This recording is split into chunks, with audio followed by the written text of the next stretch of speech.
gue pernah pakai sepatu bekas temen gue yang udah compang-camping karena gue nggak bisa beli. Dia mau buang pada saat itu. Jangan dibuang deh, gue pakai. Yang bener lu Fit. Gue kasih plester gitu bro. Ya Allah. Kita kasih solusi. David Nurbianto. Halo bro. Mari kita ketemu di sebuah event ya. Ih, sebuah event, sebuah rumah yang sangat ikonik. Rumah Joglo. Iya benar, pendopo. bener gak sih? Iya benar. Bener ya? Itu kan rumah Joglo. Ya rumah Joglo, pendopo. Malam itu suatu malam yang hangat dan seterusnya. Seru gitu. Yoi, nah abis itu kita merencanakan dan ketemu saat ini sampai akhirnya lu bikin gua naik berat badan padahal gua lagi program diet lo Fit. Ya kan gue udah janji kemarin gue akan datang dan gue akan bawa Tuh, sesuatu. Nih satu udah lenyap. Nih tuh. Ya. Jujur Fit, gue tuh lagi intermittent fasting, lagi nyoba-nyoba Ya gue. gak apa-apa, tadi kan lu makan itu pas masih di bawah jam 7 ya. Tapi jam berapa buka jendelanya lu? Gue jendelanya gue 6 jam tadinya gue niatnya. Gue makan siang, zuhur 12. Harusnya jam 6 berhenti kan? Iya jam 6. Nih jam 7 nih.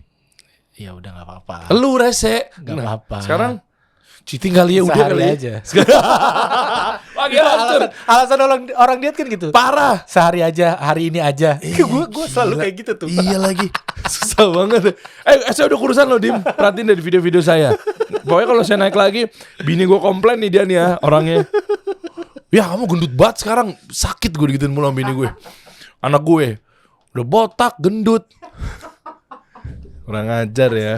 Anak gue, wallah gue dicengin mulu di rumah tuh. Botak, gendut. Karena kan kalau botak kelihatan gendut kan. Iya. Setiap gue pendekin. Cabi Pak, bukan Cabi. Jadi botak, gendut gitu. Wah gila. Gue termotivasi. Tapi gak apa-apa lah, lu ngebatalin diet lu untuk sesuatu yang worth it gak menurut lu? Weh, worth it dong. Sebenarnya kalau gue sekarang nih udah menuju ke jam 8, bisa gue jendela 8. Tapi kan gue pengen konsisten jendela 6 tadinya. Ya udah. Tapi gak apa-apa deh. Nih yang ke berikutnya nih. Nih ngeri bro. Nih lu yang ini nih. Bener ya, bismillah. Padahal kondisinya adem masih enak ya. Maksudnya kan gue bikin tadi jam Lu bikin apa? jam berapa ya? Coba. Ya berangkat dari rumah tuh gue 1 jaman lah. Pas lu makan udah 1 jaman udah Nih ya. dingin. Model mie kayak mie. Gue ngomongin mie pada umumnya dulu ya. Dingin keras. Penyakitnya mie itu kalau nggak ngerti cara, gue nggak ngerti ya mungkin istilahnya, mungkin dia diungkep, direbus apa segala macam, keras. Karena kan mungkin dia terigu ya, apa sih istilahnya, gue nggak tahu lah bahan bakunya. Iya, Tepung lah ya. Nggak ngerti keras. Lu beli deh, coba deh, random, bawa pulang deh. Wah, apapun itu ya, model mie, mau mie dok apa segala macam. Nah, lu udah berapa jam dari tadi nih? Belum kita brainstorm tadi di ruangan gue. 1,5 lebih. Iya, nah, masih empuk. Nah, gue nggak tahu nih. Dan pedesnya memang bikin nyonyor sih. Iya, dan itu level 2 sih yang gue kasih tuh. Level tengahnya. Karena gue takutnya, karena gue gak tahu selera lu doyan pedas atau enggak. Makanya tadi gue bikin yang tengah-tengah aja. Gue doyan, cuma menurut gue oke, sambal juga. Mie nyonyor seperti apa nanti gue akan komentar di akhir video. Gue akan mengkritik habis-habisan. Asik. Gue mau kritik habis-habisan. Siap. Gue siap terima kritik dan nunggu solusi. Kasih solusi, lu kasih solusi. Bentuk kritikannya seperti apa, lu nonton sampai akhir. Biar lu juga lu penasaran kan, kenapa sih Dery sampai mau kritik mie yang kayak begini? Nanti di belakang akhir video. Oke. Tolong saya hargai host, boleh? Minum. Gak nyiapin mie. Nggak. Ini kurang ajar sekali Dimas. Kalau nggak nyiapin sih parah sih. Mie nyonyor. Nah kita bahasnya gini. Kenapa lu bikin begini? Karena udah tahu bahwa stand up comedian tuh struggling dan nggak bertahan lama. Iya. Lu contohnya dari siapa sih? Panji nggak bertahan lama ya. Makanya dia jauh-jauh ke New York tuh. udah nggak laku di sini ya. Janji. Parah banget. Loh, iya bener dong. Juga emang di Amerika bagus kan deh? Belum dia kan sedang meniti. Lu belain. Iya. Karena lu satu manajemen. Karena dia bos gue. Tapi kan dia pasti punya target kan. Nggak mungkin kan dia 10 tahun terus nggak ada hasil terus dia memperpanjang jadi 15 tahun, kayaknya enggak deh. Dia pasti punya target berapa tahun kalau emang nggak tembus ke industri luar negeri, dia pasti. Maksud gue Dim, tolong simpenin dulu dong. Simpenin dong. Simpenin dulu. Bahaya nih. Taruh sini aja, ntar siapa tahu kita mau Takut ngunyah-ngunyah. dimakan orang. Gue pengen sedikit momen-momen yang mungkin gue pribadi juga nggak tahu lebih dalam. Satu, dan yang kedua, gue pengen tahu dari sisi lain lo tuh nol-nolnya tuh gimana bro? Dalam artian, gue mau tahu apakah lu sempat merasa jatuh banget, parah, sampai akhirnya pelan-pelan bertahan naik. Mungkin lu dulunya susah apa segala macam ya. Nanti akan kelihatan tuh. Soalnya gini, nanti akan nyambung nih. Kalau cocok lagi gue gini, ketika mungkin dulunya kita udah dari lahir udah kaya, otomatis masalah campaign marketing, masalah rasa bodo amat. Tenang aja, nggak laku juga gue bisa hidup sama babe gue kan gitu kan. Nah maksud gue, kayaknya sih akan berbeda versi gue. Ketika dulunya kita susah. Jadi mau gak mau kita harus ngotot tuh bisnisnya tuh. Gimana caranya, pokoknya strateginya kita pikirin. Lewat A gak bisa, kita ganti ke B. Lewat B gak bisa, ganti ke C. Nah lu pribadi gimana? Ya, gue kalau ngomongin fase, gue punya 2 fase jatuh, 2 fase bangkit. Ini biasanya rame nih kalau gue potong di TikTok. Coba. Iya, 2 fase jatuh, 2 fase bangkit. Gue jujur banget. Yang Biasanya pertama kalau- fase jatuh dan bangkitnya adalah gue terlahir di keluarga miskin bro, miskin. Bahkan gue sekolah itu mengandalkan surat keterangan miskin. Yang bener loh. Iya, untuk meringankan biaya bayaran waktu itu gue nggak tahu program apa. Kalau sekarang kan BOS ya, masih nggak sekarang BOS ya? Biaya operasional, Iya, bantuan BOS. operasional sekolah. Iya betul. Iya, Betul. tapi intinya dulu gue SMP dan SMA itu gue mengandalkan surat keterangan miskin dari RT, RW dan kelurahan supaya gue nggak bayaran. Wish. Ya, Semiskin itu. semiskin itu. Gue pernah pakai sepatu bekas temen gue yang udah compang-camping karena gue nggak bisa beli. Dia mau buang pada saat itu. Jangan dibuang deh, gue pakai. Yang bener loh Fit. Gue kasih plester gitu bro. Ya Allah. Ya. Iya, bokap gue cuman supir pribadi. Nyokap ibu rumah tangga. Nyai gue, nenek gue itu Betawi, punya kontrakan, tapi ya udah dijatah-jatahin ke anak-anaknya. Gue dapet jatah nyokap gue. Oke. Iya, jadi gue ya buang jajan sekenanya, mainan juga sekenanya gitu. Bahkan di masa kecil orang gue tuh main sama orang-orang yang ya mainnya bukan mainan tapi nyari ikan di got gitu-gitulah, nyari kepiting di got. Ya, Encu. nyari yuyu ya istilahnya, anak piting tuh di got-got. Terus ngorek-ngorek tong sampah kompleks supaya untuk nemuin bekas mainan. Kan suka ada orang komplek, orang kaya kan gitu ya. Buang, ya udah bosan buang kan. Iya, rusak dikit aja buang. Iya. Nah, kita ngorek-ngorek kali ada sesuatu, bahkan kayak dulu kan zaman Tamiya gitu-gitu, gue ngorek gitu. Daerah mana sih? Di Pondok Ranji. Oh. Pondok Ranji Bintaro situ. Iya, lu anak Pondok Ranji. Iya, terus makin jatuhnya lagi ketika ibu gue meninggal. Gue kelas 2 SMP, ibu gue kena komplikasi penyakit jantung, paru-paru, ginjal dan segala macam, liver, nggak punya biaya untuk berobat, cuma bisa berobat alternatif gitu. Akhirnya nggak sanggup, dibawa pulang ke rumah, tidak berdaya selama beberapa bulan. Gue sepanjang sekolah di kelas 2 itu gue nggak punya waktu main karena setiap pulang sekolah gue ngerawat ibu gue. Ya, setiap pulang sekolah gue ngerawat ibu gue sampai akhirnya dia meninggal. Gue anak pertama, punya 2 adik, cewek dua-duanya. Yang paling kecil waktu itu umur 3 tahun waktu ditinggal ibu, jadi belum masih balita lah. Ya gue punya tugas ngejagain mereka. Setelah itu sepanjang gak ada ibu, gue pulang sekolah langsung pulang. Oke. Jagain adik-adik gue segala macam. Nggak cuma sampai di situ, selang berapa tahun gitu bokap gue memutuskan nikah lagi, tapi tidak direstui oleh nenek gue, nyai ya pada saat itu. Dia ibunya ibu gue, yang tempat gue tinggal di situ emang lingkungannya Betawi ya, dari nyai gue itu. Berarti mertuanya bokap dong? Mertuanya bokap. Yang nggak setuju ya? Iya, nggak setuju. Kayak ngapain sih lu nikah lagi? Akhirnya bokap ya mungkin ada cekcok segala macam, bokap cabut, ninggalin gue dan adik gue yang pertama. Adik gue yang bontot dibawa sama dia. bokap ninggalin gue, ternyata gue pikir hidupnya lebih enak, ternyata lebih susah. Ada masalah juga segala macam, sempet ya strugglingnya luar biasa lah gitu. Sampai dia ditinggalin sama istrinya, balik lagi ke tempat gue, cuman dia pergi bawa segala macam yang kita punya pada saat itu ya TV, ya radio, ya basic elektronik orang menengah ke bawah lah. Sepeda motor juga cuman motor smash waktu itu kalau nggak salah dah. Dibawa semuanya. Dia balik lagi cuman bawa baju yang dia pakai. Lah, barang-barangnya Nggak ada yang dia bawa sama sekali. jual. Gue nggak tahu. Lah, Entah dijual, entah dikuasain sama istrinya yang itu. Terus kepincut. ya Kepincut. gue nggak ngerti masalahnya apa, tapi yang gue tahu, yang gue inget di kepala gue adalah bokap balik lagi, pengen tinggal bareng gue lagi, cuman bawa baju yang ada di badan dia. Dan gimana caranya gue yang belum matang pada saat itu, belum jadi stand up comedian, gue belum matang lah, masih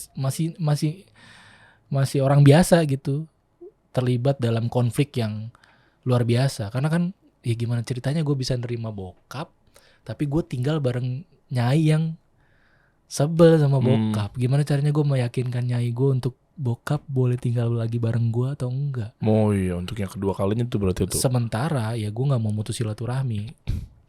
Oh iyalah, anak ke bapak ya tetap aja bakti kepada orang tua. Betul. Jadi mau keluarga gue yang ngecap bokap gue seperti apa pada saat itu, ya gue berusaha untuk ngebelain gitu. Akhirnya ya gue nggak tahu sepanjang proses gue lulus SMA juga nggak kuliah, kerja macam-macam, mulai kerjaan yang ditipu lah. Apaan tuh? Ada banyak. Dulu kan banyak, enggak sekarang juga kayaknya masih ada tuh penipuan lowongan pekerjaan bro. Iya. Yang lu datang bawa lamaran, tahu-tahu lu suruh ngeluarin duit. Tahu. Iya Itu kan? di ruko-ruko nyawa-nyawa Nah tuh. betul di rumah. Mereka komplotan itu. Nah betul, saya korbannya pak. Oh gitu. Pada saat itu. Kan sekarang udah pada ada YouTube tuh, gara-gara teknologi YouTube tuh bakal dibongkar-bongkarin. Ada yang pakai hidden camera buat ngebongkar si komplotan ini nih. Pada saat itu lu kena di situ ya? Ngeluarin duit 600.000. 600.000 ya gue dapat dari mana duit 600.000 pada saat itu ya? 2008 atau 2008 kalau nggak salah. Ya terus macam-macam gue kerja serabutan lah, mulai jadi jaga toko VCD, rental VCD DVD, jaga jadi pramusaji di KFC, di iya KHL, karyawan harian lepas, jadi kayak part time ya istilahnya. Iya part time. Iya yang jadi bayarnya harian, sehari lu dapat berapa gitu, terus dikaliin lu masuknya berapa hari gitu. Akumulasi gitu Iya, kan. gue di KFC Pondok Indah 1 tuh yang sebelahan sama McD. DH itu dia bro. Tempat nongkrong gue itu. Iya kan 24 jam tuh. Gue suka ngalong tuh jaga malam. Shift malam. Kenapa enggak lu minta kerjaan sama Sutrisno Bahir? Kan depan rumah di McD itu kan Sutrisno Bahir SB. Seberang pintunya kebuka, rumah gede banget tuh. Gue gak tahu waktu itu kan, belum tahu gue gitu-gituan. Kalau depan rumah Pak Anies, lu mau minta kerjaan enggak? Nah. Sampingnya rumahnya Pak Ganjar. Lu pilih mana minta kerjaan deh? Oke, yuk kita fokus lagi. Gue mulai dari yang hurufnya awal dulu, dari A berarti. Oh, berarti Anies. Iya. Karena lu ketemu gue aja rumah pendopo kemarin. Kan A baru G kan.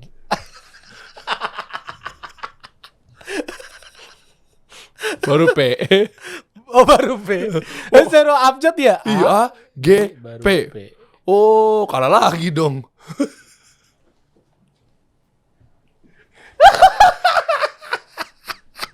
Dipotong rame nih bro. Iya. Loh, makanya jangan P depannya. Oh iya. Iya kan? 4 kali, tadi 5 kali. Iya. Kalau terus ya kan. Tapi semuanya depannya P bro. Pak. Aman, kita sapuin. Depannya semuanya P. Pak, ya kan? Pak Anies, Pak Ganjar, Pak Prabowo. Aman Pak, semuanya depannya P Pak. Jadi nggak ada yang kalah, insya Allah 2024 menang semua. Gak ada yang kalah Pak. Menang semua. Oh, ini rusuh nih. Ini rusuh banget nih. Tiga-tiganya jadi. Oh, jadi. Gue tahu biar Anda tetap dapat job sama yang lainnya kan. Happy untuk semuanya pokoknya. Hancur. Lanjut. Iya gitu. Ini lagi momen sedih loh ini Momen loh. sedih loh, tapi nggak apa-apa, itu keren, itu bagus. Iya, DH di KFC. pernah kerja di situ juga. Macam-macam lah, pernah ngojekin anak sekolah. Gile. Macam-macam serabutan lah waktu itu gua. Yang penting gue bisa kerja apa dari ijazah SMA gitu. Kerjaan yang bisa gue dapetin, skill juga nggak ada ya kan. Jadi kerjaan-kerjaan yang basic-basic aja. Oke, Bersih-bersih ya gitu-gitu aja, basic-basic. sampai akhirnya lu kok bisa celok gitu. Sekarang Iya, juara gara-gara satu. gue kenal stand up di tahun 2012 waktu itu.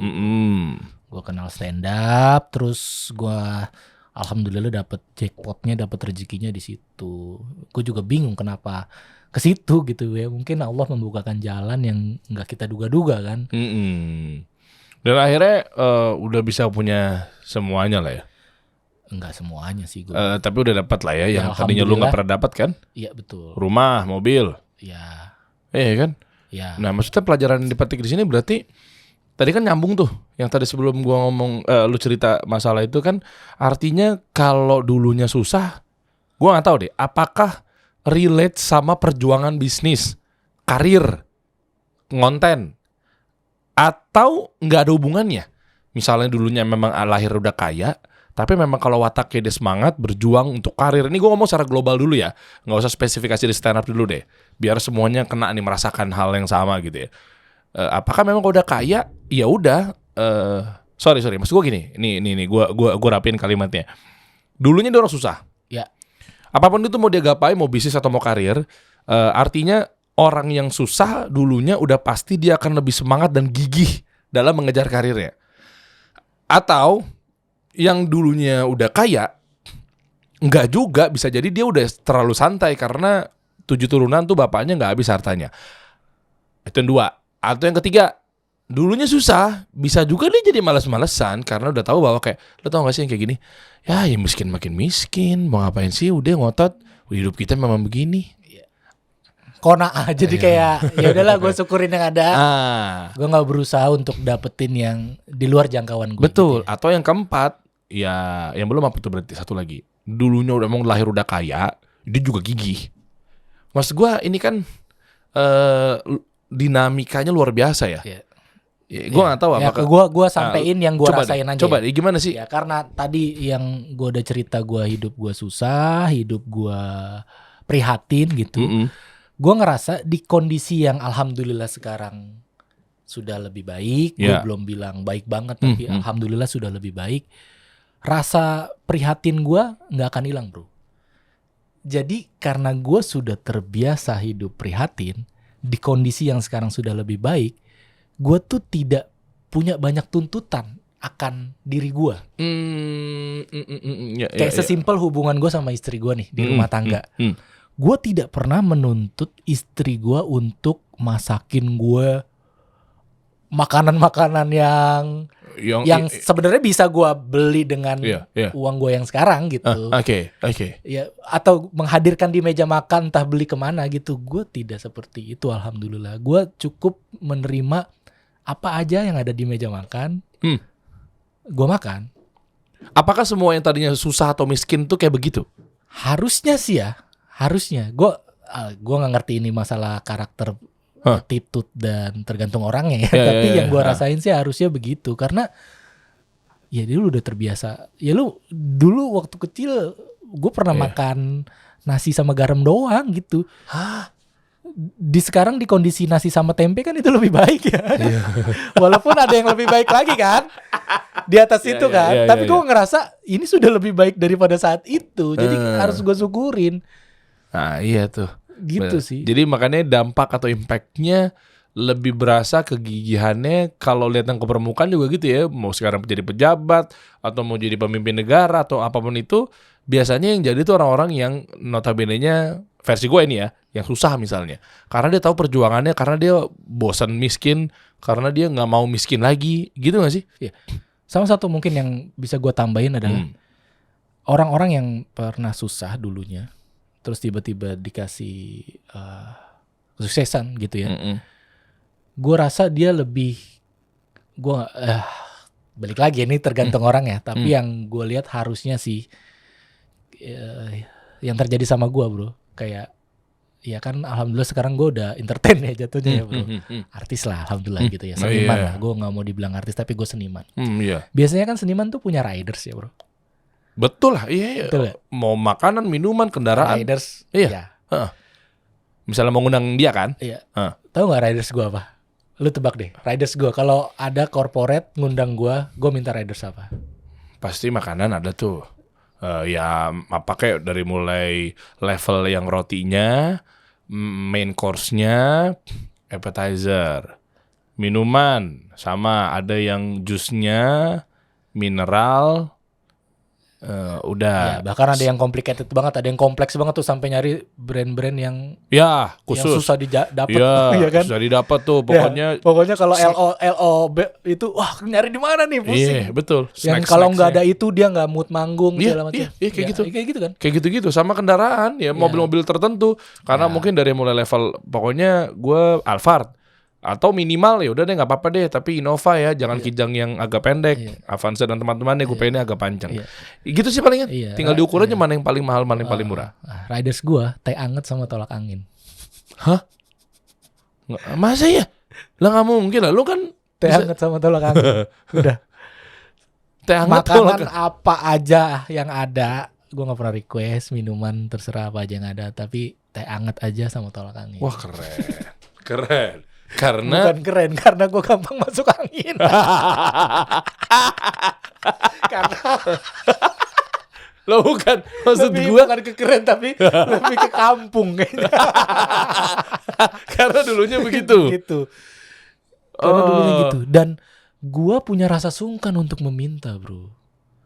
Gue punya rasa sungkan untuk meminta. Bahkan gue punya rasa sungkan untuk dilayani berlebihan. Sering banget LO yang hire gua, ya mau IO, mau job-job corporate atau kementerian gitu, LO-nya tuh gabut. Karena lu nggak ngasih tugas sih. Ya ngapain ngasih tugas? Lah kan boleh. Hah? Lah kan Ya boleh, tapi gua orangnya nggak usah dilayanin. Gua nggak terbiasa dilayanin. Gua kalau dilayanin malah kagok, malah gitu. Karena emang dari kecil tidak terbiasa dilayani. Jadi kayak kikuk, Mas David mau diambilin apa? Oh nggak usah gitu. Mas David mau makan apa? Oh enggak, sini saya yang ada aja di sini gitu. Mas David mau diambilin? Enggak, nanti saya ambilin sendiri. Mas David mau ini mau itu? Enggak. Sampai gue ngomong, Mas nggak apa-apa kalau Mas ada urusan lain tinggal aja. Kan dia emang kerja. Sampai gue ngomong gitu. Jadi iya. punya rasa sungkan sih itu bro. Punya rasa sungkan untuk apa ya istilahnya, minta dilayani. Iya, karena paham. dari kecil terbiasa hidup terbiasa melayani. Ada juga tapi yang dulunya susah tapi gara-gara star syndrome kaget. Abis itu dia malah minta dilayanin gara-gara dia sekarang udah kaya. Ada juga. Ada. Makanya tadi balik lagi akhirnya ya beda Kembali. orang sih. Karakter sih berarti. Tapi biasanya redupnya sunsetnya cepet tuh karirnya tuh. Iya. Iya kan? Iya. Yang begitu-begitu karena pasti kan gak bohong juga, banyak saksi yang berbicara dan lain sebagainya. Iya, ya gue jangan sampai gosip nih ntar terjadi. Enggak, jangan gak boleh gibah. Tapi ya emang gue juga banyak melihat yang seperti itu. Ya makanya itulah maksudnya dengan obrolan ini gue pengen karena gue dari dulu tuh udah ngelihat bahwa struggling lo, ya kan. Maksudnya lo juga dari premis-premis yang lo bawa, beat-beat yang lo bawa, itu kan gue juga cukup nonton ya, bahwa kelihatannya memang sengaja rata-rata ketika yang gue undang ke sini kan banyak cerita tentang dulunya dia gimana perjuangannya dan seterusnya, apa sih buat memotivasi teman-teman yang nonton sehingga mereka berpikir bahwa gue nggak sendirian loh. Oh ternyata kalau kayak gini tuh bisa lo sukses. Gue seneng tuh yang begitu-gitu bro. Iya benar. Bener tuh bro. Jadi sering banget kita tuh ya banyak orang ya. Jadi orang yang ngerasa paling menderita di dunia cuma karena dia tidak mau melihat orang lain yang juga ternyata sama menderitanya. Jadi Nah, dia itu. ngerasa susah sendiri, playing victim lah apalah Iya. gitulah istilahnya. Aduh, ya Allah jahat banget sih sama Nah. gue. Suzon gitu. Jadi Iya. kayak manusia kok jahat banget sama gue gitu. Karena dia ya belum kebuka aja kalau banyak orang yang sama kayak dia bahkan lebih susah. Nah, obrolan-obrolan begini tuh seringkali ya itu tadi ngingetin orang-orang gue Itu. gak sendiri ya. Kasih solusi itu kayak begitu dari awal. Kenapa? Karena gue bangun ini juga ternyata untuk membantu buat teman-teman ngelihat dari sudut pandang yang berbeda. Kadang mereka tuh terpuruk banget ngerasa tadi setuju kalimat lo, merasa dia paling menderita di dunia ini ya dan seterusnya gitu kan. Nah ternyata ya itu ada loh contoh-contoh ketika dulunya juga yang mungkin nggak pernah berpikir bisa beli mobil, ya kayak lo misalnya gitu kan, cuma cuci-cuci piring. Ya cuma nongkrong di situ jadi pramusaji dan seterusnya gitu kan. Ya maaf ya, nggak sedikit juga alias banyak ketika dia taunya di situ giliran lo bisa tahu sebenarnya bikin konten. Lo sebenarnya gini kan. Ya apalah Bang Der, kita memang ya udah hidupnya udah susah. Iya, Nah kita mah gini aja deh kadang-kadang. tahu nggak sih lo? Ngomongan tongkrongan gitu kan. Iya. Nah, kita gini-gini aja, emang kita emang nggak bisa begitu gitu kan istilahnya. Iya, itu makanya gue pengen gemes kemarin bikin media. Nggak usah dari gue lah, gue juga dikit lah pengalaman dan ilmunya. Tapi dengan orang-orang yang hadir di sini, gue panggil termasuk lo dan lain sebagainya. Ayo bantu mereka dan udah dibantu yang memang dia pengen berubah dan sekaligus plus yang kedua pukulan atau mengarah kepada atau sarkas lah mungkin dibilangnya kepada orang-orang yang jadinya membawa vibes yang negatif. Betul. Temennya mau sukses, udah lu ngapain sih bikin begitu? Iya, ngapain sih? Saingannya banyak. Nah, gono gitu ya. nggak jadi Ya lagi. udah mending ini, yang penting mah kita bisa ini, bisa itu, udah cukup gitu kan. Toxic tuh orang-orang Oh, yang iya. begitu tuh. Iya. Di tempat lu masih banyak. Banyak. Ya, kayak gitu-gitu tuh. Udah gitu nggak bisa makan masih punya saudara. Ketok pintu, Assalamualaikum. Ada kali sisa-sisa nasi. Ada kali pala bandeng. Iya. Pala bandeng nggak doyan tuh, pala bandeng. Gue doyan nih. Iya kan? Tapi memang kejadiannya tuh selalu begitu ya. Iya. Kode-kode lah. Wih, Iya. nggak doyan tuh ayam tuh. Iya. Nggak doyan tuh. Tapi sorry nih ada yang skip cerita gue ya. Apa? Mungkin bisa di highlight juga. Ah. Mental itu bisa jadi toxic itu ya, bisa jadi pengaruh orang tua juga, bro. Kok pernah Pengaruh orang tua dan lingkungan. Ya itu, mohon maaf, orang tua gua di circle gua nih gitu. Jadi dia tuh menganggap keturunannya, anak-anaknya gitu. Misalkan dia PNS nih. Ya, Oke. Misalkan dia PNS. Oke. Dia menganggap keturunannya ya udah sementok-mentoknya di PNS di jalurnya dia. Iya. Di jalurnya dia. Jadi kayak mereka tuh nggak mau ngebuka peluang ke ceruk yang lebih gede, lebih luas, tapi mereka ya udah ntar kayak udah diproyeksiin gitu. Iya. Jadi gue pernah punya pengalaman. Gue lulus SMA itu gue kerja serabutan. Kan gue nyari peluang sana sini ya kerja serabutan. Tiba-tiba ada kerabat gue yang nyuruh gue untuk kerja di kelurahan. Karena dia punya koneksi di situ dan dia ngerasa kerja di kelurahan itu cukup buat gue pada saat itu. Ya ini tanpa mengecilkan orang yang kerja di kelurahan ya. Betul. Tapi dia menurut dia daripada gue luntang-lantung gak jelas, udah deh lu masuk ke kelurahan udah cukup buat lu. Udah hidup di situ lu cukup gitu. Sementara pada saat itu gue berontak dan gue dimusuhin, Pak. Gue berontaknya gini, di samping ya gue gak mau kerja di kelurahan, gue juga belum tahu gue mau jadi apa, gue belum tahu nih gue bakal sukses di mana, gue masih mencari juga pada saat itu kan, makanya gue kerja di mana-mana kan. Tapi seandainya saat itu gue mengiyakan, seandainya saat itu gue kalah ya, gue kalah sama stereotip ya udah lu cukup kerja di kelurahan, gue gak akan jadi stand up comedian. Karena kalau gue bilang iya pada saat itu gue kerja di kelurahan, gue nggak akan nemu kejadian yang bisa bikin gue kenal sama stand up comedy. Itu, iya. Karena Allah tidak mengubah suatu kaum sebelum kamu itu mengubahnya sendiri kan. Iya. Nah, kita disuruh ikhtiar, hasilnya memang urusan Allah, tapi kita udah dituntut untuk ikhtiar, cari sana sini. Nggak yang bukan berarti kayak, oke, circle gue di sini, ya udahlah, paling lu nggak jauh-jauh dari sini, ya kan? Apalagi belum lagi sama orang-orang yang memiliki pemikiran atau teman yang toksik yang kayak, kan udah takdir. Nah, Kan ya kan? keluarga kita dari turun-temurun juga udah begitu. Nah, kayak gitu tuh. Begini. Iya kan? Ini baru nih kasih solusi nih. Iya, Mahal emang David Nurbianto nih, Masya Allah Iya, nih. waktu itu gue ngeyel bro. Gue ngeyel dan dimusuhin satu keluarga. Iya bener, dimusuhin dengan karena gini, karena ada sentimen, "Ih, lu udah mau gue bantuin malah milih yang gak jelas." Waktu itu gue ngebuktiin ya bro, sampai ngebalik keadaan itu gara-gara tiba-tiba gue bawa duit 2,5 juta hasil lomba stand up.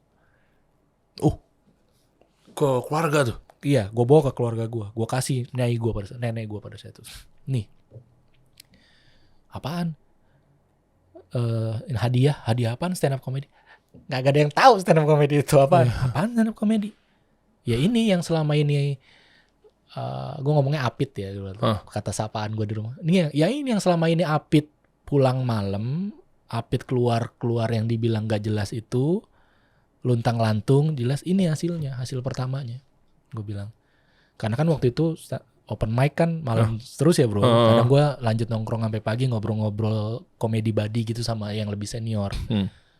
Ya itu pada saat proses itu gue dibilang gak punya tujuan, luntang lantung, gak jelas, dibantuin gak mau. Udah mau dibantuin malah begitu gak mau. Mau jadi apa lu? Digituin lah istilahnya. Di circle keluarga tuh gue terkucilkan lah istilahnya. Pas datang bawa itu apa responnya? Bawa itu stand up. Oh gitu ya. Emang nenek gue doang yang memang selalu support gue gitu, dan percaya ya udah lakuin apa yang lu rasa percaya untuk bisa bikin lu sukses. Yang penting mah lu banyak doa dan hati-hati gitu. Udah. Oh Masya Allah. Pertama kali gue masuk TV pada kaget. Oh iya. Besok gue mau tayang di TV, gue ngomong, ntar malam jam segini setel ya Metro TV. Kenapa? Ada apaan? Ada gue bilang gitu. Masuk berita loh. Masih begitu. Masuk berita. Udah apa balik motor kali gue ya. Kepergok gitu. Masuk berita loh. Masa kalau lu kan lu ngasih tahu. Iya. Masuk berita lu gitu ya. Berarti lu udah tahu dong lu bakal ketangkap. Gimana sih? Gimana gue kasih tahu ya, aneh banget ya. Iya bener. Ya jadi gitulah pokoknya. Jadi dia ya. dipandang sebelah mata bahkan sama keluarga sendiri. Cara ngebuktiinnya adalah ya cara dapat atensinya adalah ya membuktikan dengan cara kita sendiri sampai benar-benar ada hasilnya. Nah itu. Nah setelah gue masuk TV barulah pada melunak. Pas gue juara suci semuanya minta jatah hadiah. Udah template. Beliin gue ini ya, beliin gue itu ya. yang tadinya ngucilin ya.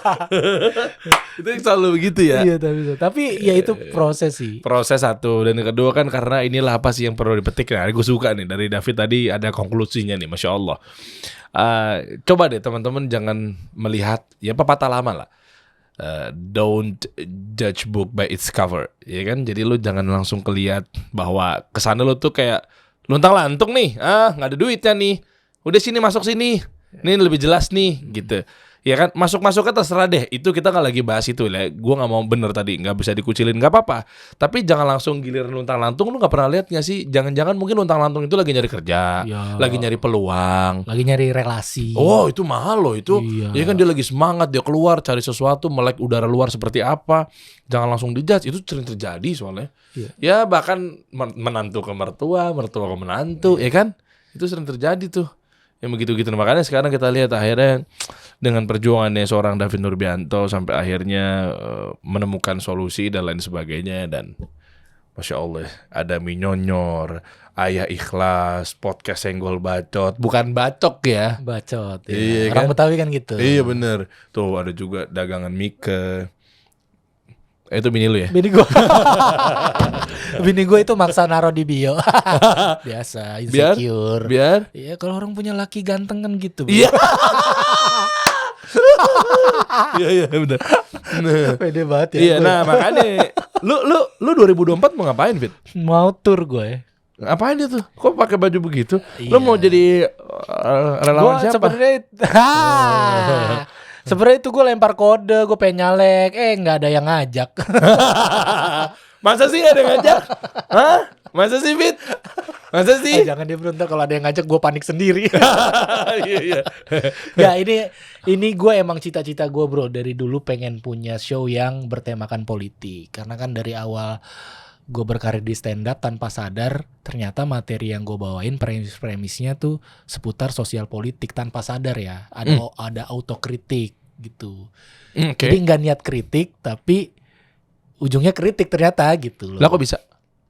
Memang lu set atau nggak sengaja? Enggak sengaja, karena berdasarkan keresahan pribadi aja. Waktu itu kan gue disucikan ngebawain soal ketertinggalan masyarakat Betawi yang terpinggirkan, yang kena gusur, yang kebanjiran, Jakarta macet, Jakarta dulu hutan pohon sekarang hutan beton, yang gitu-gitu. Wah keren. Iya Iya tahu. Iya, itu kan premis-premis yang terjadi di kehidupan sehari-hari, keresahan, tapi ternyata ada muatan kritiknya, sosial politik. Gue nggak tanpa sadar, ternyata makin kesini kok kayaknya pikiran gue makin tajam menganalisa isu-isu yang terjadi ya, terutama soal kebijakan-kebijakan pemerintah gitu. Jadi kayak gue ngerasa cukup punya ruang untuk berbicara gitu, ikut ngomong. Dan lu nggak takut?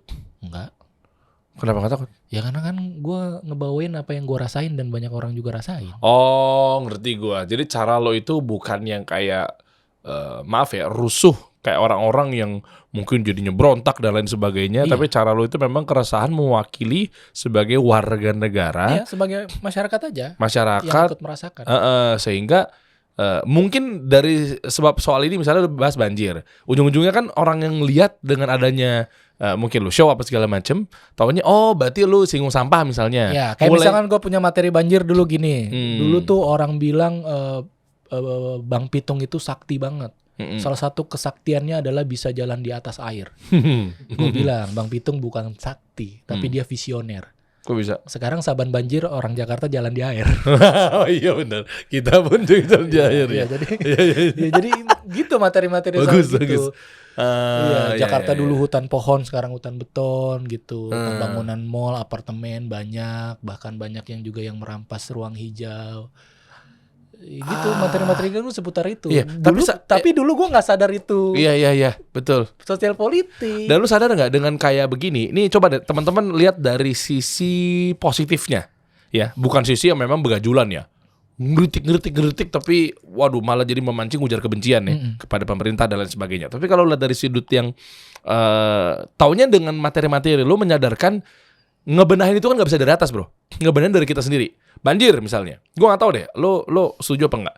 Banjir nggak bisa langsung benahin, berarti salah yang ininya nih, gitu kan? Misalnya waktu kemarin Pak Anies di DKI, berarti fix salah gubernurnya nih misalnya. Tapi kan harusnya kan kita ngebenahin dari bawah ya. Ketika lo bawa materi itu, secara nggak langsung masyarakat warga teringatkan bahwa iya. Mungkin minimal gue gak buang sampah. Iya ya, berarti minimal gue kerja bakti tiap hari Minggu bersihin selokan apa segala macam. Nyampe gak gitu? Atau memang pure lo langsung kritik aja langsung ke atas? Enggak, bahkan banyak orang yang kritik soal banjir waktu yang banjir gede 2008, 2000 yang zamannya 13. Pak Anies kan sempat juga tuh. Pak Anies tuh 2000. Iya. Gue lupa persisnya tahun berapa. Gue ngomong tuh di Twitter.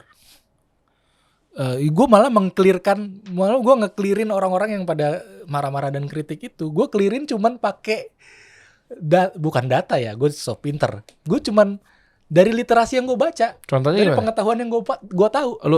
Lo tulisnya gimana? Sesimpel gini. Dari dulu dari SD kita diajarin yang namanya air mengalir dari tempat yang tinggi ke tempat yang rendah. Posisi Jakarta tinggi apa rendah? Rendah. Rendah. Air mengalir Bogor tinggi apa rendah? tinggi. Ya udah air dari Bogor, dari Puncak, Sukabumi, larinya kan ke Jakarta semua nih. Mau ke laut lewat Jakarta. Pasti. Yang jadi masalah tempat-tempat yang banjir itu adalah emang tempat jalannya air, tempat lewatnya air. Ya. Ya sekarang tempat air lu tempatin ya banjir. Air mah nggak salah, dia mah itu mah udah jalan dia dari dulu, dari zaman Batavia, dari zaman Iya ya. dari dulu lewat situ-situ aja. Yang jadi masalah kan tiba-tiba di situ ada pemukiman, tiba-tiba di situ dibangun apa, ya kan? Yang harusnya ada resapan di situ tapi malah jadinya Betul. Sesimpel itu. Gue cuma mau meluruskan apa yang gue tahu. Apalagi gue cukup banyak membaca literasi soal Jakarta kan pada saat gue stand up waktu itu buat membekali materi gue supaya nggak kosong-kosong amat. Jadi lu jangan heran Jakarta banjir. Orang nama daerahnya aja banyak yang depannya Cibubur, Ciledug. Itu kan air artinya. Banyak yang depannya rawa. Rawa belong, rawa buaya, rawa apa lagi? BSD rawa buntu. Rawa apa? Ya rawa. Ya air kan? Iya air. Udah kenapa jadi lu kaget Jakarta banjir? Emang Jakarta tempatnya air, jadi jangan kaget. Pinter nih orang nih. Oh ya, Ci air ya? Ci itu air bahasa Sunda. Cai. Iya. Iya benar. Ci itu air. Iya. Ciputat. Iya, ya sungai kan Ciliwung. Cisadane. Oh iya benar. Tempat air, bro. Ciawi. Kok lu lebih pinter sih dibanding gue ya? Gue aja gak mikir ya. Banyak yang rawa kan? Rawa juga banyak. Iya benar. Kebon. Ya dulu beneran kebon, bro. Kebun jeruk. Kenapa sekarang banjir? Ya karena kebunnya udah hilang. Air nyerap kemana? Orang kebunnya udah nggak ada. Kebun nanas, kebun jeruk, kebun kacang. Apa lagi? Kebun pala. Apa lagi? Banyak bener. Kebun sirih. Kebun sirih. Beneran kebun. Jadi bukan asal tiba-tiba dikasih nama apa yang keren ya? Oh, kebun jeruk. Enggak, emang dulunya banyak pohon jeruk di situ. Sama banyak pohon sirih ya. Dulu ya. Iya, kan orang ngasih nama daerah kan berdasarkan apa yang ada di situ kan. Sesimpel itu. Gue cuma ngasih tahu itu aja nih. Jadi nggak usah terlalu kaget lagi kalau Jakarta banjir. Ya kritik boleh, karena kan pemerintah juga perlu diingetin kan, karena kan fungsinya mereka kan. Kita kan ya cuma rakyat, dengan cara yang benar. Ya, kan rakyat kadang suka cuma bisa marah-marah ya nggak apa-apa juga gitu. Cuman ya itu tadi, paling nggak kalau kita paham dan mengerti, kita tidak terlalu marah jadinya. Satu, dan yang kedua, jadi sadar sama lu sendiri. Iya. Udah tahu tempat air, udah tahu penuhnya kemari, airnya nampung di sini, berarti kan butuh banyak selokan. Nah, kenapa lu buang tuh sampah? Begitu kan jadinya. Betul, kan? Jadi sadar ke elunya sendiri kan. Nah, udah tahu nih tempat kumpul, udah tahu nih rendah, udah tahu udah kagak ada kebon. Kenapa memang yang wilayah-wilayah yang tertentu tapi lu bangun tuh jadi beton? Atau kalau mau yang lebih lebih akademis lagi deh, kan banyak tuh. Buka aja, gue nggak punya data soal itu dan ilmu gue nggak ngarah ke situ. Tapi ahli-ahli tata kota, para Pemprov juga kan pasti punya datanya yang mana sebenarnya harusnya ruang terbuka hijau tapi tiba-tiba alih fungsi jadi apa? Betul. Itu tuh. Iya, jangan terlalu marah kalau Jakarta banjir. Tuh, bener. Ya karena emang dari dulu sampai sekarang juga. Dari dulu, maksudnya udah dari dulu betul. Gitu. Zaman Batavia juga kan, gue pernah baca malah. Zaman penjajahan itu Jakarta udah banjir, bro. Emang iya? Iya, gue pernah baca di buku apa nama bukunya, gue lupa ya. Padahal belum ada bangunan beton-beton deh. Belum. Tapi kan dilewatin memang kanal kan, air dibuang ke laut, ke utara itu kan memang. Ya mungkin pada saat itu curah hujannya tinggi sampai meluap atau apa. Itu waktu masih zaman Indonesia belum merdeka loh. Gue jadi kepikiran. Ada literasinya tuh gue baca. Gue jadi kepikiran ternyata memang jangan-jangan ada udang di balik bakwan. Ya memang sebenarnya orang-orang ini tahu, atau mungkin si penyuruhnya juga tahu bahwa Ya memang begitu, tapi ya udah kita gembor-gemborin aja, salah aja gubernurnya misalnya. Iya, Kita ngomong Jakarta ya. Iya, ini kita ngomong zaman siapapun ya juga. Iya, zaman siapapun, Iya. siapapun. Udah kita salahin aja gubernurnya. Mungkin di situ dia sedang menjadi oposisi. Mungkin di situ dia sedang menjadi lawannya. Sehingga orang-orang ini ditunggangi. Lalu akhirnya jadinya terpancing mengujar kebencian sama nih orang. Kita ngomong Jakarta ya, kita fokus dari Jakarta ya. Ya udah salahin aja gubernurnya, siapapun itu. Misalnya Foke lagi naik, deh gembor-gemborin aja. Mungkin jangan-jangan yang suruh juga tahu bahwa secara data ini lagi di rendah-rendahnya tempatnya misalnya. Udah salahin. Jadi otomatis orang jadi benci sama gubernurnya. Iya, kan sasarannya adalah orang-orang awam yang nggak tahu soal itu. Kan. Iya kan, akhirnya pas sampai ke Pak Anies misalnya kemarin, ini kita berbicara kemarin kan. Jadi salahin juga. Wah ini pokoknya udah fix ini salah nih. Nah padahal mungkin jangan-jangan bukan gubernurnya udah maksimal mungkin apa segala macam, tapi memang ya udah berarti balik lagi sadar ke dirinya masing-masing. Iya. Sama gitu. ini deh belajar sama orang Betawi loh kalau mau ngomongin lingkungan loh. Makanya orang Betawi jangan dipinggirin. Keren deh. Ilmunya dipakai orang Betawi buat ngejaga lingkungan. Kok bisa jadi lingkungan Betawi? Kenapa? Orang Betawi bro dari dulu itu punya ciri khas. Rumahnya pasti ada pohon, ada kebun. Orang Betawi itu rumahnya mah paling dikit kecil, kebunnya yang gede. Karena dia menghargai, karena dia tahu betul yang namanya pohon, lingkungan itu punya derajat yang tinggi. Ada kasih oksigen, Betul. nyerapin air. Betul. Ngasih penghidupan. Iya. Kalau tanaman buah bisa kita makan, bisa dijual. Tanaman obat bisa dipergunakan buat berobat. Iya, betul. Iya kan? Betul. Iya Udara, makanan dari bawah semua. Kita pun juga dari tanah diciptakan gitu-gitu lah ya. Dulu zaman kakek buyut gue, nenek gue, kagak kepengen dia jajan-jajan. Lu pengen apa? Pengen makan singkong. Belakang rumah cabut singkong. Kita bakar, kita goreng, kita rebus. Kekeluargaan dapat tuh di situ. Iya, mau apa? Mau goreng pisang? Ada pohon pisang. Cabe buat nyambel, rujak. Ada pohon Iya. cabe. Mau apa? Sayur nangka? Ada pohon nangka. Mau duren? Ada pohon duren. Mau manggis? Ada pohon manggis. Iya, tiap gua ke kampung-kampung belakang rumah komplek apa segala macam rata-rata begitu tuh model-modelnya tuh. Pasti dia ada tengahnya masuk tengah, ada terasnya gitu. Sini tuh tanah tuh. Gede.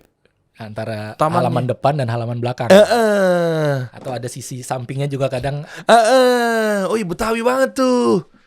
Bener tuh. air nyerap ke tanah. Iya. Pohon-pohonan karena dia menempatkan lingkungan tuh di derajat yang tinggi orang Betawi itu yang gua tahu ya. Makanya nggak bisa sembarangan dia sama lingkungan itu. Tapi kok sekarang jadi banyak pendatang? Betawinya malah jadi Pada ke pinggir. siapa yang geser? Ya bukan siapa yang geser, kitanya yang nggak bisa. Kita nggak boleh juga menutup mata kalau kitanya sendiri orang Betawi yang tidak bisa bersaing terhadap para pendatang itu. Akhirnya kita yang minggir. Akhirnya mentalnya orang Betawi jadinya drop. Iya. Kita yang tidak punya daya saing, kita yang kaget ya kalau kita kan orangnya menurut gua ya ilmu bersyukurnya tuh kebangetan. Iya. Ya nggak sih? Ya bagus, ilmu bersyukur itu bagus ya, tapi Disalahgunakan. iya, bukan disalahgunakan. Kebangetan, kita kebangetan baik, kebangetan bersyukur. Jadi ada mental di mana ya udahlah, itu tadi. Iya. Kita mah begini juga udah cukup. Nah, itu gua nggak tahu, itu tidak salah ya. Hidup begitu kan juga bagus juga kan. Berarti kan dia udah another level lagi tuh kan, dia menerima apa yang ada. Iya. Menyukuri apa yang ada. Yang nggak ada dia nggak cari. Keren. Tapi karena kondisi Jakarta yang ditakdirkan dari kota Metropolitan, pusat kota ya. banyak suku-suku datang ke sini, ya itulah yang bikin kita jadi apa ya istilahnya, daya saing kita kurang untuk bisa survive. Tapi bakal balik lagi. Tapi nggak tahu kapan deh. Balik lagi? Maksudnya kayak Betawi jadi menguasai kembali. Oh, nggak ada juga, nggak ada. Menurut gue juga tidak ada juga pikiran untuk Betawi menguasai kembali Jakarta. Kesana jadi kayak kita ambil kembali, rebut kembali Jakarta. Ketika ibu kota sudah pindah ke Kalimantan, kita harus rebut kembali Jakarta. Nggak ada pikiran gitu pasti. Yang ada pikirannya sekarang gimana caranya kita bisa hidup di tengah keberagaman, Keren. gitu, hidup nyaman, tentram, Ya. banyak saudara. Iya. Gitu. Ini bisa nih, berarti materi-materi lu ntar buat 2004 lu konser nih. 2004 lagi, 2024. Bisa. Iya kan? Lu pasti bawain kayak materi-materi begini, keresahan. Iya, gue bawain itu. Kenapa sih judulnya 2024? Ya karena momentum tahun politik aja. Momentumnya kan 2024 tahun politik. Gaya lu juga jadi sekarang Iya. personal brandnya kemana-mana peci. Iya, gue memparodikan seakan-akan gue adalah wakil rakyat gitu. Makanya ada hashtag dekat dengan rakyat di situ kan. 2024 dekat dengan rakyat. Kenapa? Karena sama keluarga sendiri nggak dekat. Jadi Anda pada saat gue takut nih podcast ini nih dolar kuning mulu nih. Gitu ya bro. Iya, bener. Wah itu emang nggak kasar lah itu. Tapi ternyata pejabat gitu ya. Iya, dan gue juga mau dekat sama rakyat juga gue nggak mau terlalu dekat. Kenapa? Takut ada yang pinjam duit. Orang kan kalau udah ngerasa deket banget ujung-ujungnya pinjam duit ya. Iya. Bahkan Jadi, bukan pinjam iya, dia. deketnya ini aja, sebatas deket aja, jangan terlalu deket. Tetap jaga jarak. Ya, tapi kalau iya, gue baru ya. Bisa jadi duit gue tuh diambil lagi ya. Kalau deket sama rakyat ya. Iya. Duit diambil, pajak diambil. Iya, dan satu lagi yang namanya pemilu kan pesta demokrasi. Selama ini kan kita udah rame-rame ribut-ribut lah. Sudah terlalu rungsing kita, panas ya situasinya. Gue pengen mengembalikan kembali hype pestanya. Bahwasanya yang namanya pesta itu ya hak semua orang, mau elit, mau yang grassroots paling bawah. Selama mereka rakyat Indonesia, mereka berhak merasakan kebahagiaan hype pestanya dari pesta demokrasi ini. Karena gue berhubung gue stand up komedian, ya gue bisa pestanya yang ngajak lu semua ngetawain bareng-bareng apa yang kita alami, ngetawain bareng-bareng kondisi politik kita tanpa ada tendensi untuk apa ya istilahnya Terlalu mengarah kepada beberapa calon-calon betul. yang ada bukan sana. Premis-premis gue juga ada yang ngebahas para capres, tapi tidak ada tendensi untuk mengajak pilih ini Pilih ini gitu enggak. ya. Gue tetap sebisa mungkin gue bawain premis yang memang berdasarkan Rata ya? Adil? fakta, iya, berdasarkan fakta dan berita gitu. Objektif tuh, yakin? Objektif. Premis-premis lo? Insya Allah. Ya kalaupun nanti yang nonton ngerasa gue lebih condong kemana itu terserah lu sih. Iya. Gue gak pernah ada ajakan ayo pilih ini, jangan iya. pilih itu. Enggak, tapi gue ngebahasnya dari Keren. premis-premis aja. Iya betul, nggak usah lah ya, bukan nggak usah, maksudnya ya masing-masing lah kalau begitu. Iya, dan gue itu tadi hype pestanya, hype bahagianya jangan hilang. Betul. Jadi nggak apa-apa kita beda, nggak apa-apa, tapi jangan berantem. Nah, itu. Kita ketawain bareng aja. Betul. Iya Iya. kan? Banyak orang di stand up comedian sebenarnya ini lu sih, kata-kata lu sih, tapi gue setuju. Ini gue copy disclaimer. Dia struggling, nggak sukses. Akhirnya jadi manajer stand up, manajer komik ya. Iya, Ada. Yang jadi tim kreatif. ada. Oh, Jadi asisten ada. udah agak aja udah ngapain stand up? Bisnis. Udah. Berat, saingannya banyak. Bener. Dari daerah bela-belain resign. Wah, iya bener. Laku kagak. Jujur. Pengen buat terjun ke industri kreatif, Tuh. industri hiburan. Ya kan? Pengen jadi artis ibu kota. Orang artis yang asli ibu kotanya aja susah nyari job. Iya lucu banget lagi. Iya bener. Iya bener. Artisnya aja ibu kotanya aja susah ya. Iya. Dia sosok merantau. Nah ini polemiknya gini, Fit. Yang duduk di sini pasti bahasnya nggak jauh-jauh ya, bisnis apapun itulah, mau itu turnya itu dijadikan bisnis. Tapi gue mau ngambil insightnya gini, sebenarnya karir kayak stand up ya kayak kemarin Panji, Radit, gue juga tanyakan hal yang sama ya. Bahkan dia pun juga nggak ngerti bisnis tapi di bisnisin gitu loh. Radit tuh, Panji, ngapain lu selain stand up? Gue bilang gitu, jual buku. Bisnis, iya bisnis lah gitu. Nah maksud gue, kalau memang lo yakin di stand up, lo nggak pakai sampingan dong. Iya, gua nggak tahu kalau Panji idealismenya memang dia pengen tuh hidup dari karya dan menghidupi banyak orang dengan caranya dia. Keren dong. Ya termasuk gua karena gua di bawah manajemennya dia. Menurut gua keren karena ada tujuan yang jelas dan ada proses yang harus dijalaninya tuh jelas untuk menuju ke situ tuh jelas gitu. Tapi gua nggak tahu ya yang ada di kepala Panji yang merisaukan hatinya dia sampai dia apa ya istilahnya memutuskan untuk melebarkan karir di luar negeri, mencari tantangan di luar negeri, terus meninggalkan bisnisnya di mana? Di sini ya gitu ya. Iya. Menurut gue juga beresiko juga. Karena gue pribadi memandang sosok Panji kalau di stand up comedy, Panji itu udah di pucuk paling atas. Kalau untuk ngomongin stand up ya, kita nggak ngomongin stand up dan bisnis dan lain-lain ya. Kita ngomongin core stand up aja. Panji itu di posisi paling atas. Menurut gue pucuk tertinggi. Kalau di paling atas maksud lo gimana tuh? Ya dengan kita kan patokannya karya ya. Karyanya Panji udah puluhan special show-nya dia. Iya kan? Iya. Dan konsisten setahun sekali bikin tour maupun special show. Bahkan world tour udah pernah. Iya. Panji, siapa lagi yang pernah? Ernest? Tour di Indonesia doang. Oh, Ernest banting setir jadi sutradara ya? Iya. Ernest ya walaupun core bisnisnya masih di komedi, tapi menurut gua dia lebih apa ya? Lebih banyak bermain di skena hiburan yang lebih luas gitu. Ya film, series. Karena apa nih? Karena memang dia nggak tahu dan nggak yakin dengan masa depannya si stand up-nya itu. Karena dia mungkin kalau yang gue lihat adalah kayaknya dia sadar kalau cuman ngandelin stand up ini terlalu banyak orang yang berjuang dan bertarung di situ. Terlalu banyak orang. Makanya dia milih yang lain. Iya, makanya dia membuka kesempatan yang lain dan menurut gue berhasil juga membuka kesempatan bagi komika-komika lain juga yang memang sepertinya punya bakat di acting gitu. Acting dan writing ya. Maksudnya kayak penulis skenario, sebagai pemainnya, sebagai comedy consultant-nya, atau sebagai sutradaranya kan Ernest banget tuh. Di bawah manajemennya dia kan ada Soleh Solihun, G Pamungkas, Aco, Aci, terus Ari Kriting, ada siapa lagi?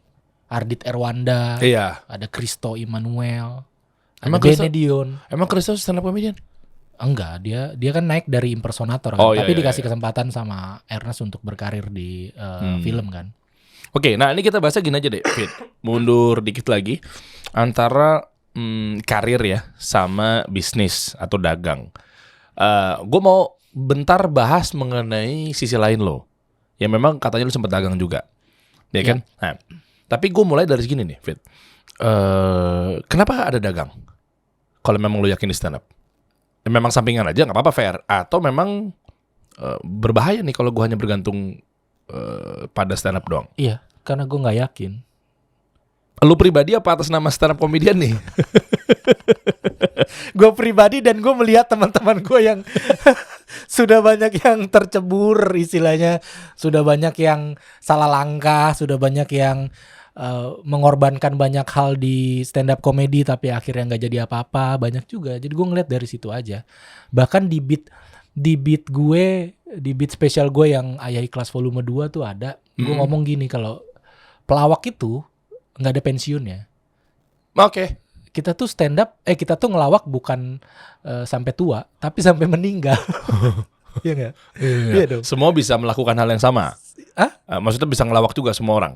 Nggak gitu juga? Oh bukan, maksudnya ya kita nggak ada kan lu ngelihat pelawak di Indonesia ya pensiun terus tiba-tiba dia jadi pelatih lawak gitu. Kalau di bola kan pensiun lu umur 40, ya kan? Ada jenjang karirnya gitu. Gue udah nggak sanggup main bola nih. Umur gue udah 40, gue sekolah kepelatihan akhirnya lu jadi pelatih. Iya kan? Iya betul. Kalau di pelawak kan ya lu tetap aja ngelawak. Iya. Lah tapi nyatanya kan lu pun juga jadi mentor. Sebentar deh. Yang di mentorin lu kan tadi lu sempat bahas begini. Oke, berbahaya nih kalau gue ada di stand up. Tapi yang di mentorin sama lu pada jadi, bro. Nih. Guanya nggak jadi. Lu mau ngomong gitu kan? Langsung aja bro. Gue agak halus deh. Kenapa yang dimentorin malah lebih terkenal dibanding yang mentorin? Yakin sering kali gitu bro. Murid tuh lebih jago daripada guru. Bintang Emon, lu yang mentorin. Iya kan? Iya. Siapa tuh yang dari timur tuh? Timur. Siapa? Timur. Papua, Maluku. Papua Siapa ya? Suca. Yewen. Yewen nama lu bukan sih? Bukan. Yewen Oh, bukan. Mosidik. Yewen masih ya Bintang Emon. Yang cewek Yang cewek siapa? Karin Mosidik juga. bukan nama lu ya? Yang nama lu siapa aja waktu itu? Bintang Emon. Terus yang Suca berikutnya Didi Sunardi itu yang kuli. Nah, iya. Dari sekolah Bandung. Iya. Itu sih yang menonjol ya. Iya. Ya kan maksud gua itu namanya pelatih. Kata lu gak ada pelatih. Tapi kan gue tetap stand up juga pak. Iya kan? Oh Gua iya. masih Iya kalau melakukan Pep Guardiola nggak main bola tuh. Iya Nggak betul. fokus ngelatih aja. Iya. Oh iya. Nah berarti kalau balik lagi ke tadi masalah ke bisnis apa segala macam, dan lu pernah ngawalin juga bisnis? Pernah berapa kali nyoba. Dan kayaknya gue tuh selalu punya masalah. Gue tuh selalu tidak tuntas. Apa itu masalahnya? Macam-macam aja. Yang paling kelihatan dan bisa diakui, bisa gue akui gitu, bisa gampang banget gue akui adalah tidak konsisten. Jadi gue kayak nggak sabaran orangnya gitu, kayak baru mulai bisnis terus ngelihat kayaknya ini tidak seperti yang gue harapkan deh, terus ya udah. Nggak bisa. Lu aja tahu stand up ada strugglingnya. Masa lu nggak sama bisnis? Makanya heran banget gue tuh. Gue dari tahun 2008 terus akhirnya kasih solusi 2021. Sudah kebayang kan berapa banyak yang gagal? Iya benar. 2021 baru Allah jawab berdarah-darah. Iya, gue tuh kayaknya kurang bisa pak untuk bertahan seperti itu. Emang butuh teman ngobrol kayaknya gue tuh. Problem utamanya apa? Jujur, pegawai. Iya itu satu orang kepercayaan terhadap orang lah untuk kerjasama atau apapun. Sampai gue ngerasa nggak tahu ini salah apa bener. Kan gue ngelihat juga artis-artis banyak punya bisnis gitu ya, banyak punya usaha gitu. Tapi kan ada beberapa juga yang sorry to say harus gue bilang mereka cuman modal nama, ya kan? Pasti ada investor di belakangnya. Iya, jadi cuman ya intinya mereka branding aja nih, segala sesuatunya di belakang yang ngurusin bukan dia. Pastilah. Gitu. Nah gue tuh kayaknya nggak mau yang begitu-begitu. Mungkin kayak terlalu idealis atau gimana. Gue tuh pengennya gue langsung yang mengawali, gue pun pengennya gue yang ikut terjun. Lah itu bagus lah, bukan idealis. Iya itu bagus ya. Loh kan kalau owner turun itu kan dia tahu fakta lapangan. Iya, cuman jeleknya gue tidak konsisten. Itu tadi. Bagusnya itu, tapi itu tadi begitu gue nemuin, gue ngerasa mentok dan buntu, gue tuh kayak gitu kayak tinggalin dulu dah daripada nama-nama pikiran gitu. Pak Dery nggak bisa gitu ya. Gak bisa. Lu tahu nggak? Nih ya, Steve Jobs. Koreksi kalau gue salah, 10.000 apa 100.000 gitu. Apa 1.000 di antara 1.000, 10.000, 100.000. Pegawai pertamanya dia 1.000, 10.000 atau 100.000-nya itu di interview langsung sama Steve Jobs.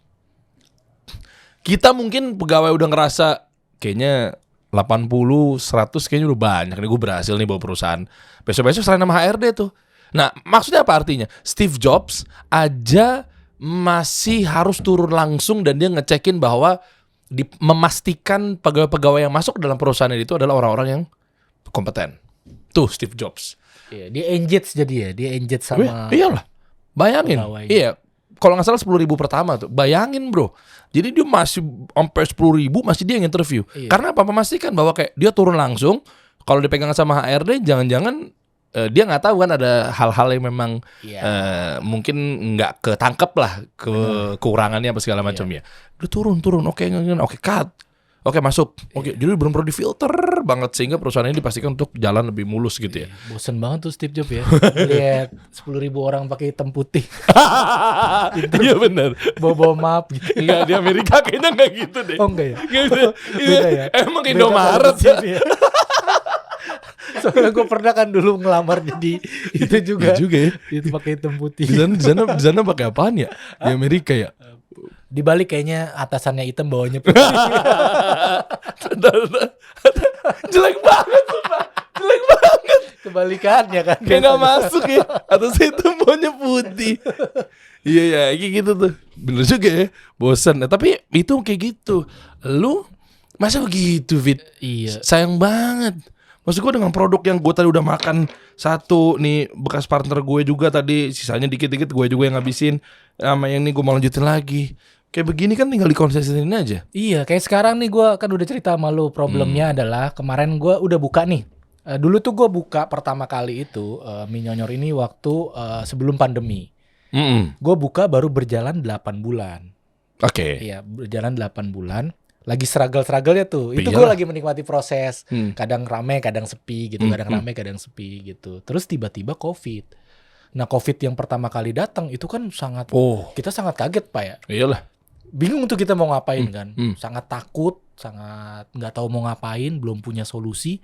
Akhirnya gue memutuskan untuk tutup konter gue. Gue tutup. Lama tuh sepanjang COVID, gue tutup. Tadinya kan, tutup aja dulu sebulan lah, kali situasi membaik. Nggak taunya makin parah. Waktu itu untungnya gue sewa lapaknya tuh bulanan, jadi gue gampang banget untuk nge-cut. Udahlah, daripada dilanjutin gak ada kepastian, akhirnya gue tutup. Lama banget tuh, sampai akhirnya gue buka lagi kemarin di awal 2023.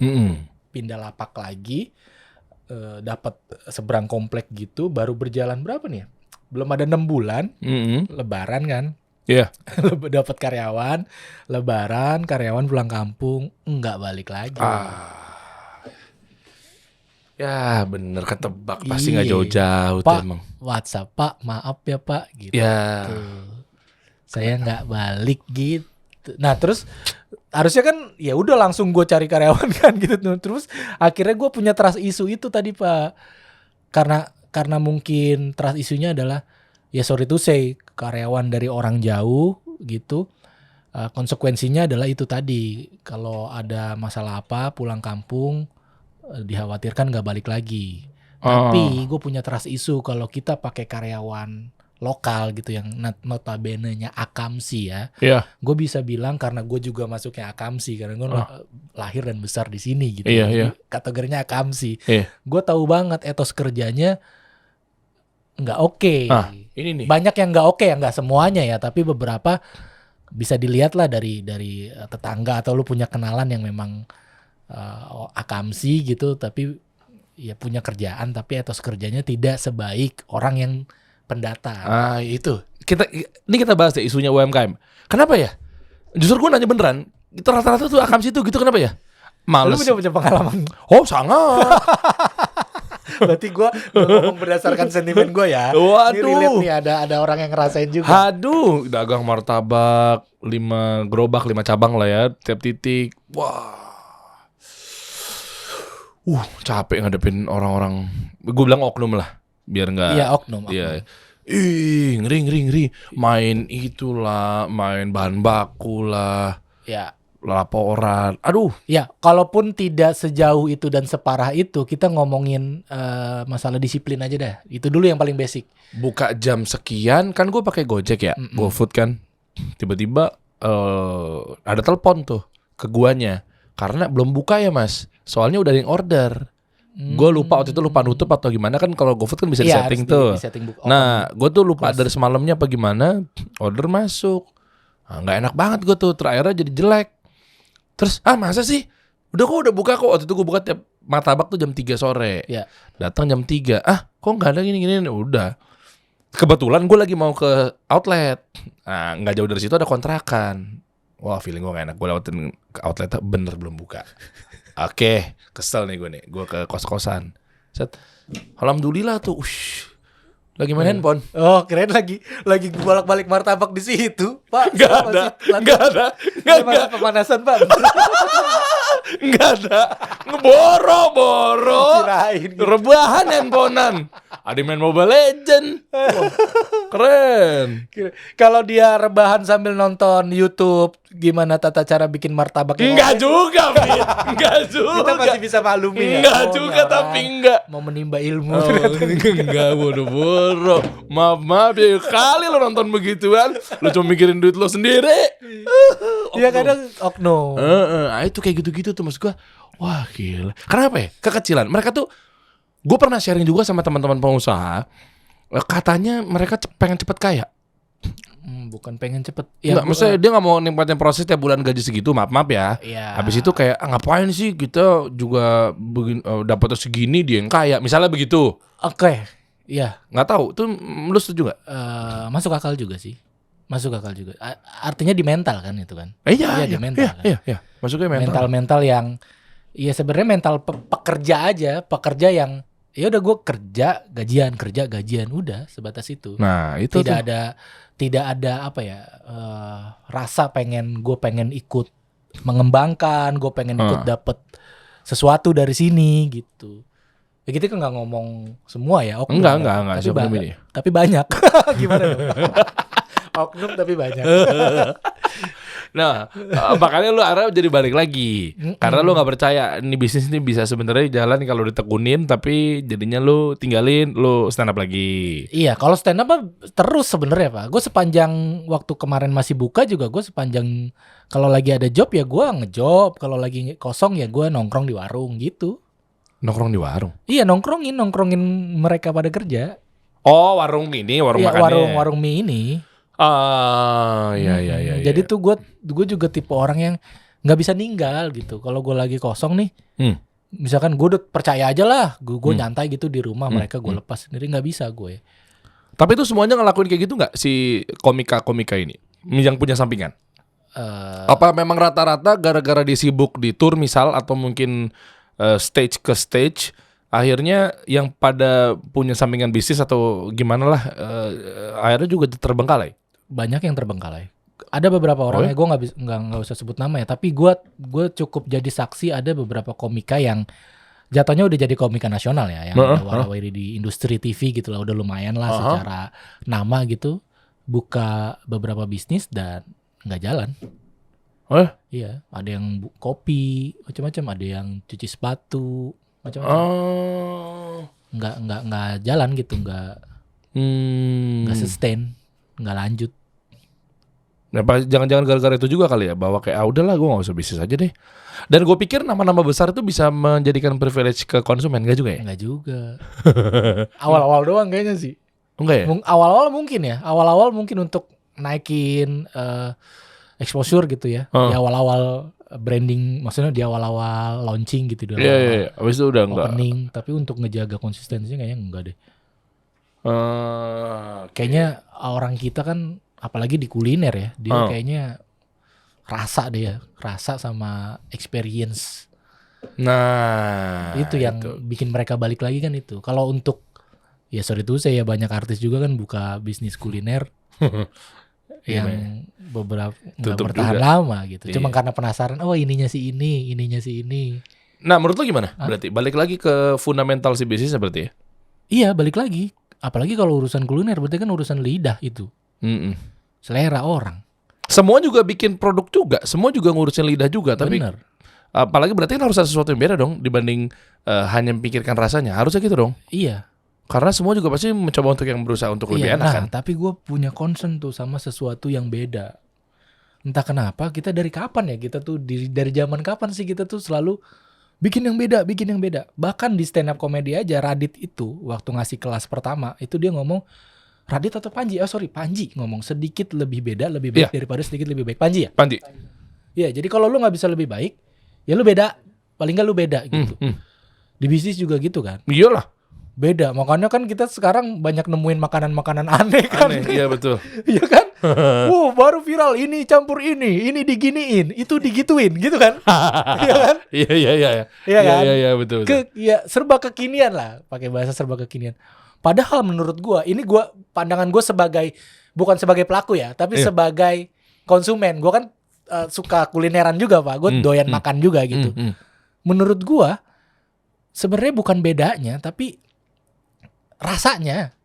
Balik lagi ke situ. Simple aja rasanya. Tapi gimana caranya orang nyampein ke lidahnya kalau dia nggak pakai jurus-jurus marketing Jurus-jurus tertentu? itu, iya. Ngerti nggak? Maksud gue kan rasa itu kan nanti bawa market atau konsumen ke situ gimana? Parfum, wangi itu kan nanti bawa konsumen untuk ke parfumnya itu, makanya kan harus punya senjata. Ya nggak sih? Nah, yang mungkin banyak gak disadarin sama artis gede sekalipun, ya tau lah pasti mau artis ini suami istri yang lagi gede banget sekarang ini apapun itu kan bisnisnya juga banyak yang gagal juga.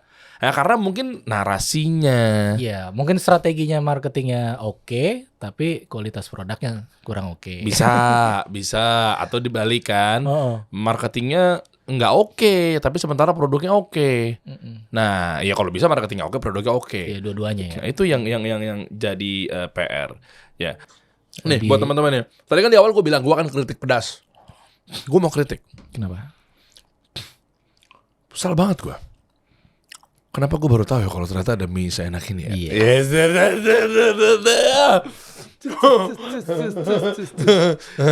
Kirimin lagi dong. Siap. Pokoknya kalau ini lagi banyak stoknya di rumah. Tadi Loh. gua habis belanja. Tuh. Jadi ini warung gua belum buka, tapi karena gua kan di klaster ya. Jadi gua ini bro, open PO sama tetangga. Bini gua via WhatsApp, lempar ke grup WhatsApp nih, ibu-ibu, ada yang mau ngemil kah? Ya. Di Japri, terus gue bikinin, gue anter. Naik sepeda nganternya, karena kan cuma di sesama Cluster komplek. ya? Iya. Oh, lu cobain deh teman-teman. Ini Boris, ini punya gue satu nih, ini punya Renat nih.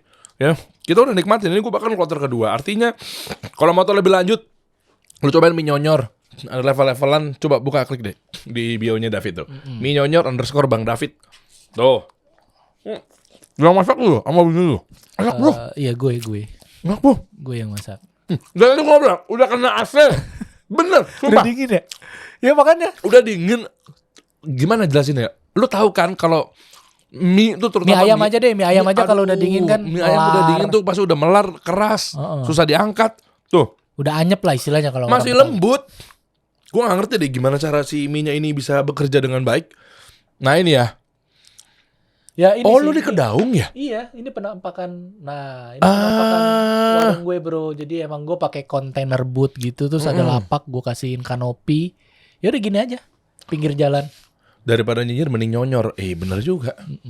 Ya itu. Di Kedaung gimana? Seberang Paradise Resort, seberang persis. Nirwana. Iya, Depannya. iya. Seberang. Tempat main gua tuh Nirwana. GS. Dulu kita namanya GS Gusuran. Iya, Main bola. sekarang jadi klaster Nirwana. Lu lalu komplek sama Miko? Camik. komplek. Temen gue itu dulu gue Serua Indah. Ya deket banget itu mah. Iya gue jadi jalan tiap sore ke Nirwana turun drastis tuh. Ya, Main petasan gue di situ. Oh di seberang ya. Berarti tikungan dong. seberang persis. Iya, agak belok dikit. Kan kalau komplek lu di sini, ini pasar, ini Serua gue, dia gini kan. Iya, Ini rumah sakit. buah hati. Iya, hafal gue tuh baru sini baru komplek gue. Iya. Oh di situ. Jalanannya mana? Ini. Iya, Arya Putra. Nih sebelah sini jalan. Jalanannya sini ya? Iya. Iya, Arya Putra bener. Seberang Paradise Resort Ciputat. Dulu tuh gue main bola di situ. Ada pohon putat tuh dulu tuh. Masih ada, bro. Masih ada? Nggak bisa ditebang. Iya tuh kan. Gue baru mau Keramat bahas. katanya. Iya. Dulu tuh gue pasangin petasan di situ. Gue main bola tuh di pohon putat. Di sini ya nih. Ini berarti sekarang blok-blok rumahnya. Iya.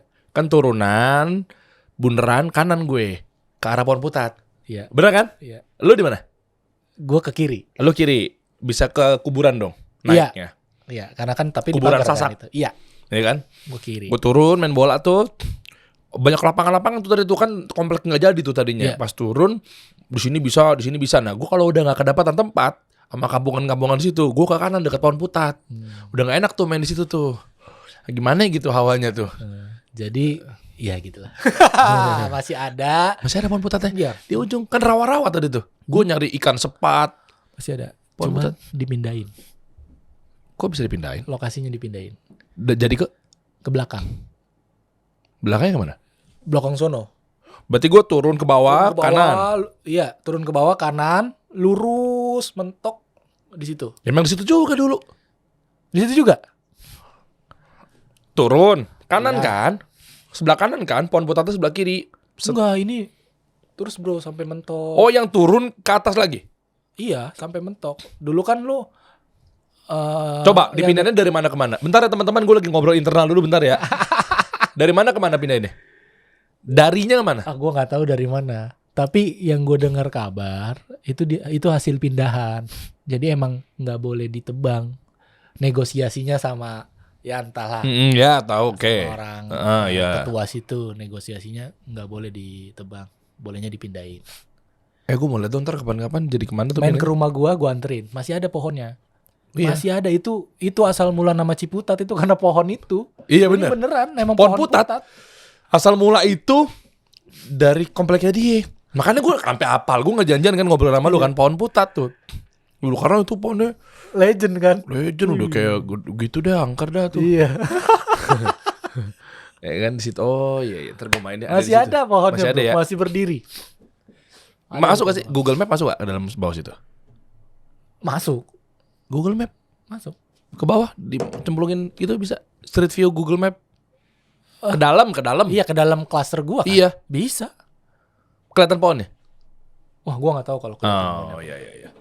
Tuh di sini teman-teman. Ya, mau nyobain mie rasa pohon putat. Di minyonyore Bang David nih. Iya, doain aja segera buka ya. Mudah-mudahan ini tayang kapan nanti udah buka lah. Gua Cepet lah. Ini oh ya, ntar abis ini kita bisa edit cepet lah ya, beberapa hari lagi lah. Wait, keren banget. Ya, thank you. Udah mampir di sini. Bro. Kita sampai ketemu lagi di Lebak Bulus ya.